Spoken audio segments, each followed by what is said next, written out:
Olá, boa tarde, tudo bom com vocês? Então vamos começar mais uma semana com a nossa aula 29, tá? Então durante a sequência didática 7 a gente foi solicitando aí a cada aula, algumas dessas aulas, né, que vocês realizassem algumas atividades propostas, né, do nosso livro didático, e na última sexta-feira também a gente teve um exercício ali para complementar, né, um exercício de fixação.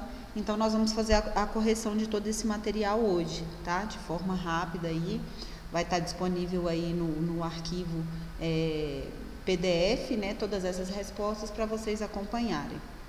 Então lembrando que a nossa primeira avaliação, ela está prevista para ocorrer dia 30, tá? Dia 30 de setembro. Então até sexta-feira a gente vai entregar um estudo dirigido, né, para auxiliar vocês, então, na revisão dos conteúdos já estudados para a nossa prova. Então, o que vai cair nessa prova, né? Assuntos relacionados ao Japão, China, Oriente Médio e os tigres asiáticos, tá? Então, vai ser basicamente isso. A gente está preparando a folha de orientação para vocês. Então, a gente vai colocar disponível ali as páginas do nosso livro didático que vão estar, né, relacionadas a esse assunto. Então é bom a gente já ir fazendo essa preparação. Então até sexta-feira a gente entrega esse exercício e na segunda-feira a gente vai deixar disponível em PDF a correção do exercício, tá? Porque dia 30, já na próxima semana, né? E aí a gente vai ter essa avaliação, então é um preparatório aí para auxiliar vocês, ok? Então, vamos começar a correção dos nossos exercícios. Então, foi proposto aí que vocês realizassem lá na aula 24, a página 208, tá? Então, pergunta aí, qual é a base da economia chinesa nos dias atuais? Então, a gente sabe que a economia da China, ela foi baseada aí durante bastante tempo numa economia mais voltada para a agricultura, né? E aí houve uma abertura econômica. Esse país ele ainda tem um regime, né, rígido, severo, mas ele abriu para o capitalismo, né? Ele criou então possibilidades aí de crescimento e hoje a China é a grande potência que a gente já estudou. Então, atualmente a economia chinesa apresenta uma elevada produção industrial, a maior economia do mundo nesse setor, né? Se a gente voltar aí para a parte industrial, eles se sobressaem a qualquer outra localização do mundo, tá? Porque investiram aí, fizeram uma abertura, né, para o capitalismo e desenvolveram muito sua parte industrial. 2. O crescimento chinês produziu impactos sociais e ambientais positivos e negativos. Faça uma relação de ambos e no final dê a sua opinião sobre qual desses aspectos prevaleceu. Logicamente, quando há um crescimento tão rápido, tão acelerado como o que ocorreu na China, né, a gente vai ter alguns impactos relacionados ao ambiente, principalmente com a área industrial, né? Então a gente vai ter aí um prejuízo para a parte ambiental, né? Com esse crescimento tão rápido, a ocupação de várias áreas, a construção de indústrias, de novas cidades, novos territórios, então isso vai ser prejudicial de alguma forma. Então colocamos aqui como pontos positivos, podem ser citados o acelerado crescimento econômico, né? Isso aumentou a renda per capita e o índice de desenvolvimento do país também, diminuindo bastante a pobreza e a fome na China, né? Que já foi questões aí bem drásticas, bem severas em relação à pobreza existente nesse território. Ainda temos regiões que enfrentam maiores dificuldades, mas reduziu se a gente observar isso de modo geral. Os aspectos negativos são o aumento das desigualdades sociais, né? Vamos ter uma parcela muito rica da população, desigualdades territoriais, questão da poluição, né, atmosférica, apresentando algumas cidades os maiores índices de poluição do mundo, tá? O intenso crescimento econômico chinês não tem se generalizado por todo o território. Então, aonde tem o maior desenvolvimento na China? Principalmente na parte leste e sul do país, tá? Na parte litorânea, então a gente vai ter um maior desenvolvimento. aonde existe as zonas econômicas especiais, tá? A área de maior desenvolvimento, aonde se criou essas zonas econômicas especiais. Nessas regiões, os salários e as condições de vida são melhores que no restante do país, embora ainda extremamente baixos em termos internacionais. Então, a parte oeste da China, ela é pouco desenvolvida, né? A população ali tem uma maior dificuldade e eles têm tentado investir nesse território também, mas ele apresenta aí bastante diferença em relação à parte leste e sul da China. Aqui a gente tem uma continuidade, a disparidade entre as duas Chinas, a pobre nas partes oeste e central, e a rica na parte leste. Aumentou nas últimas décadas. O avanço da industrialização, o intenso uso do carvão para gerar eletricidade, a enorme ampliação do número de fábricas e da frota de veículos automotivos geraram um grande aumento da poluição nas cidades chinesas, que em geral apresentam o ar mais poluído do mundo. Já havia falado isso para vocês, tá bom? Então essa foi lá na aula 24, a gente solicitou a página 28, então fechamos essa correção. Na aula 24 também foi solicitada a página 215. Que fatos levaram ao massacre na Praça Celestial em 1989, tá? Então, tem um texto motivador relacionado a esse assunto, né, nessa página 215, e fala sobre esse massacre que ocorreu e estava relacionado, né, à morte de um ex-presidente lá do Partido Comunista Chinês, e isso ocorreu lá na década de 80, né? Então, devido a essas questões aí, as reformas que foram implementadas, né? Então, houve uma manifestação, vários estudantes, né, foram às ruas lá no final de 1986, depois que um dos líderes do Partido Comunista Chinês havia sido expulso desse partido, né, e quando ele morreu, então esses estudantes manifestaram para que ele tivesse respeito, né, que fosse ali manifestado, feito alguma coisa em referência a tudo que ele já tinha feito, né, pela população. Então, houve essa manifestação no dia 22 de abril, vários estudantes foram às ruas, né, juntamente com operários, na cidade de Beijing, apoiar as manifestações e reivindicar reformas democráticas, né? Em reação, o governo convocou o exército para retirar à força os manifestantes da praça. Então, foi um ato aí que a gente, infelizmente, teve várias pessoas aí mortas, né, atingidas durante essa manifestação. E depois disso, né, a gente tem esse grande desenvolvimento econômico na China, mas não é da mesma forma a parte política, né, ela ainda é severa ali e ela vai cobrar sim da população. Então a população, ela não, depois dessa situação, ela não se manifestou publicamente novamente, porque o governo vai atuar, né, com severidade aí, com bastante força. Então não houve outro tipo de manifestação do mesmo porte, né, devido a tudo que aconteceu. No 2, perguntou aí quais os dois principais grupos dentro do Partido Comunista que discutiam o futuro da China nessa época. Qual foi o vencedor no final e por quê? Então, na década de 80, a gente tinha ali o Partido Comunista, que havia fracassado na China, tá? A liderança do PCC se dividiu entre aqueles que defendiam reformas drásticas, né, uma população solicitando, e outros buscando mais liberdade para os cidadãos. E outros que queriam apenas uma abertura econômica, mantendo forte controle sobre a população.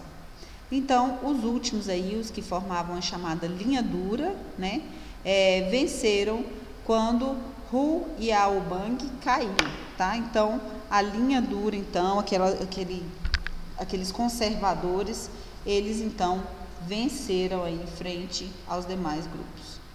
E o 3, por que os estudantes colocaram a estátua de frente para a foto de Mao Tse-tung? Compartilhe a sua opinião com os colegas. Então, a imagem que foi utilizada ali era da estátua, né, da deusa da democracia.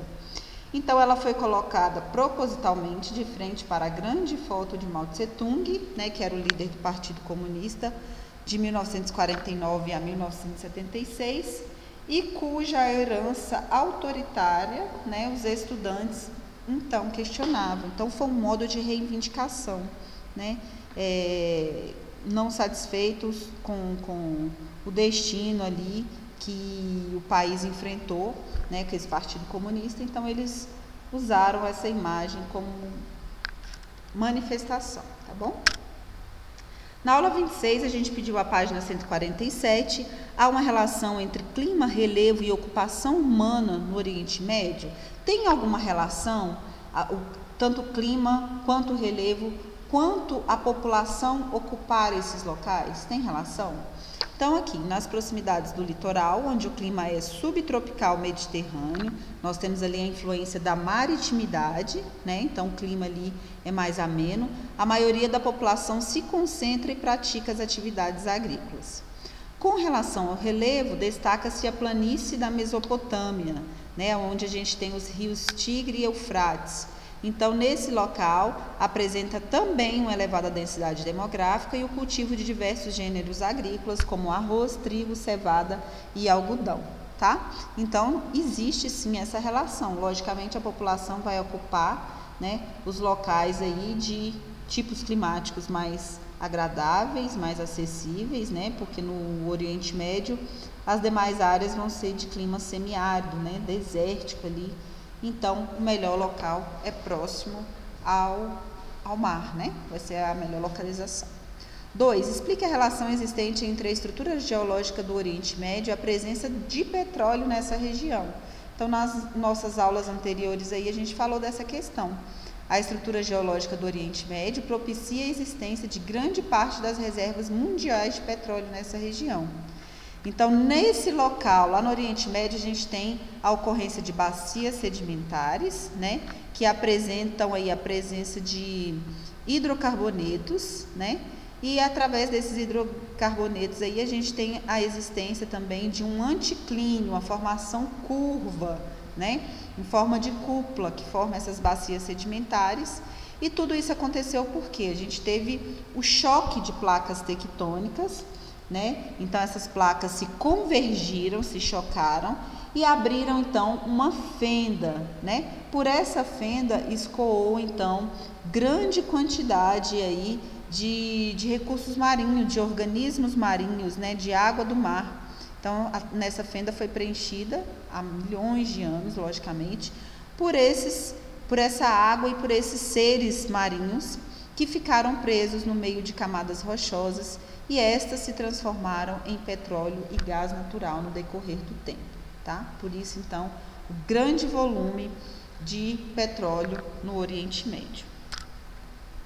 Na página 26, na página 155, pediu aqui vocês sobre os conflitos árabe-israelenses, explique o que são guerras não declaradas, tá? Então, essas guerras não declaradas são aqueles conflitos que a gente vai ter ali diariamente, né? Que a gente não tem tanta repercussão, não vai ser toda a população que vai tomar conhecimento, mas constantemente a gente tem mortes ali entre os árabes e os israelenses, tá? Então, são essas as guerras não declaradas, são os conflitos diários que a gente tem nesse território.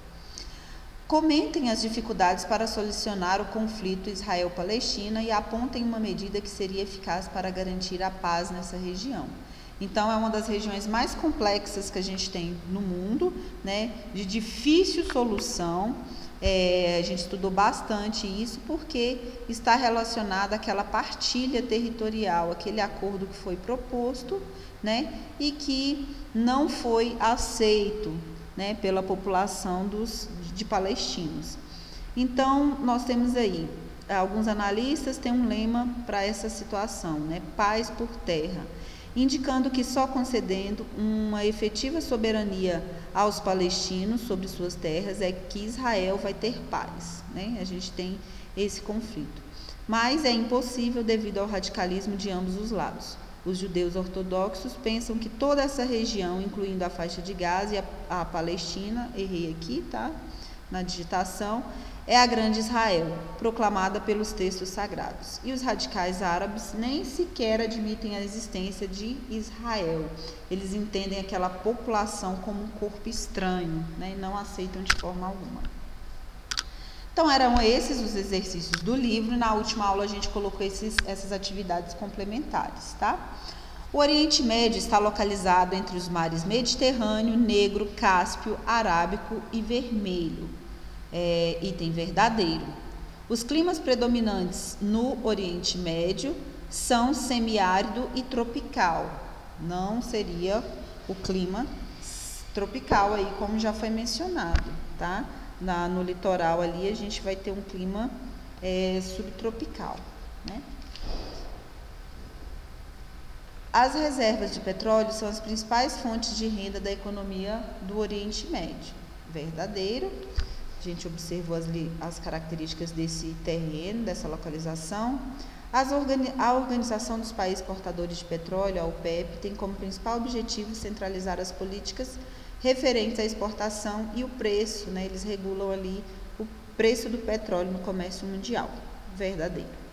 O Oriente Médio é uma das áreas mais conflituosas do mundo e diversos fatores e acontecimentos contribuem para o aumento dessas crises e conflitos entre os países da região. Também verdadeiro.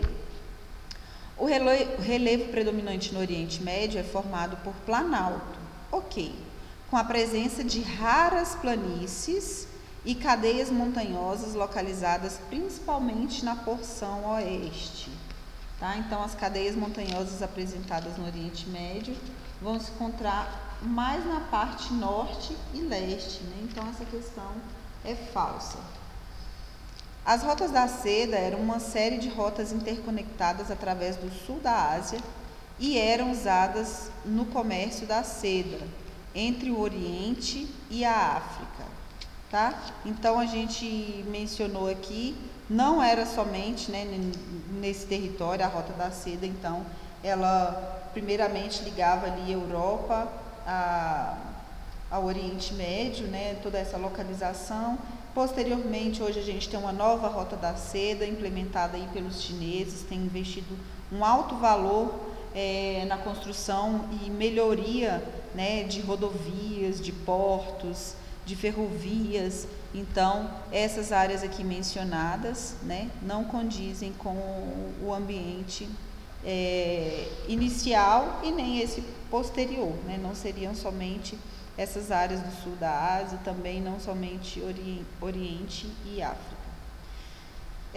O Japão é um país composto por um arquipélago situado no Oceano Pacífico e localizado no extremo leste do continente asiático. Verdade, né? A gente vai ter aí o Japão formando aí, sendo composto por várias ilhas, né?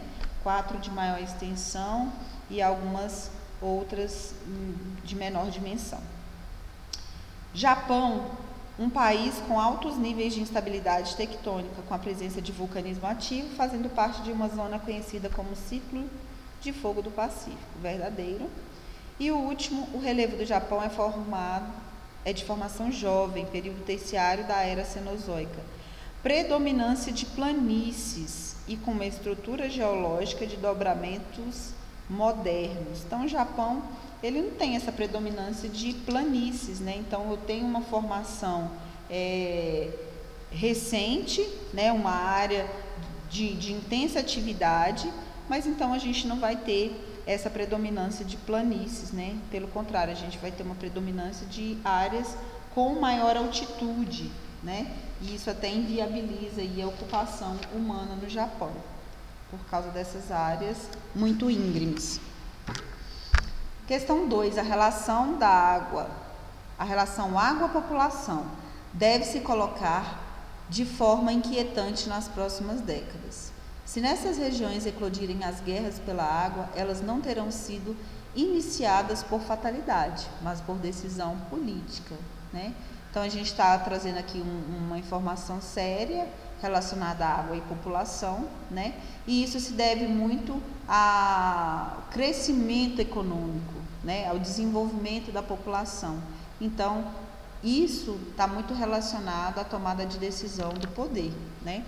Uma das regiões a que se refere o texto é o Oriente Médio, né? Uma das regiões que a gente vai apresentar aí questões de penúria, escassez de água, né? Já tem muitas áreas enfrentando esse problema pela condição climática do local, né? E pela exploração dos recursos nessa região também. Então a gente já tem essa dificuldade.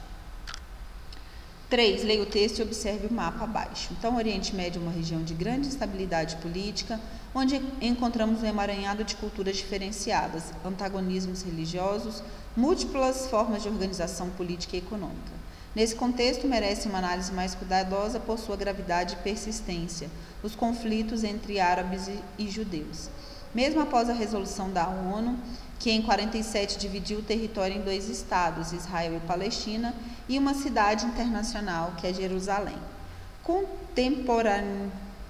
Contemporaneamente, os conflitos armados têm se intensificado, sem levar em conta os limites territoriais estabelecidos na criação dos 2 estados. Considerando a proposta original de organização territorial promulgada pela ONU em 47, a legenda correta para o mapa é... Então, foi definido lá em 1947 a ocupação de territórios, né? E o que seria correto? Letra C. O número 1 corresponde à criação do Estado judeu, tá? O 2 seria destinado ao Estado da Palestina. E o 3, a cidade internacional, né? Que seria Jerusalém. Tá bem aqui nesse pontinho vermelho, tá bom? Então, essa seria a definição, mas a gente teve vários conflitos posteriores nesses territórios, né?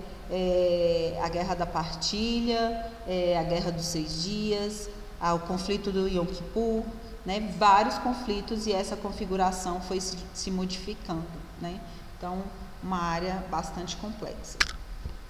No 4, a chamada Ásia Ocidental constitui importante área de encontro de 3 continentes, a Ásia, a África e a Europa. É marcada principalmente pela instabilidade dos limites políticos, diversidade étnica da população e multiplicação de crenças religiosas. As 3 principais religiões, né, que tem ali Jerusalém como a cidade santa, né, seriam quais essas regiões? O judaísmo, o cristianismo e o islamismo, tá? As 3 principais regiões que tem Jerusalém como a cidade santa, a cidade sagrada. Questão 5, o mapa abaixo representa o continente asiático. Consulte o livro ou o Geografia em Mapas para fazer o que se pede aí. Então, indique o número correspondente ao Oriente Médio, né? Está representado pelo número 2. E sobre o mapa, escreva o nome dos países que fazem parte do Oriente Médio. Então, nós temos aí 15 países, né? O Afeganistão, a Arábia Saudita, Bahrein, Catar, Emirados Árabes Unidos, o Iêmen, Irã, Iraque, Israel, Jordânia, o Kuwait, Líbano, Omã, Síria e Turquia, tá bom? Então, são essas regiões que compreendem o Oriente Médio, tá? Então, façam um estudo dirigido que vai ser entregue para vocês na sexta-feira e também disponibilizado no AVA. Tá? Façam essa preparação, a gente vai ter questões randomizadas, tá? Na nossa prova, ela vai ser feita no AVA, então as provas não estarão idênticas aí, a gente vai ter uma modificação de questões, tá? E lembrando, vocês têm até 2 chances, né, para fazer a prova, mas somente será pontuada a segunda tentativa, caso você opte por fazer a segunda tentativa. Tá bom? Aquela que você fizer por último que será pontuada. Então, bastante atenção se tiver o interesse de iniciar uma segunda tentativa. Lembrando também que você vai ter ali o dia todo, né? A prova vai estar aberta, mas você começando a sua prova tem exatamente 60 minutos para concluí-la, ok? Qualquer dúvida pode mandar no chat lá no AVA, tá? Que a gente vai tentando esclarecer para vocês. Ok? Então, até sexta-feira, tenham aí uma ótima semana de estudos, ok? Tchau, tchau!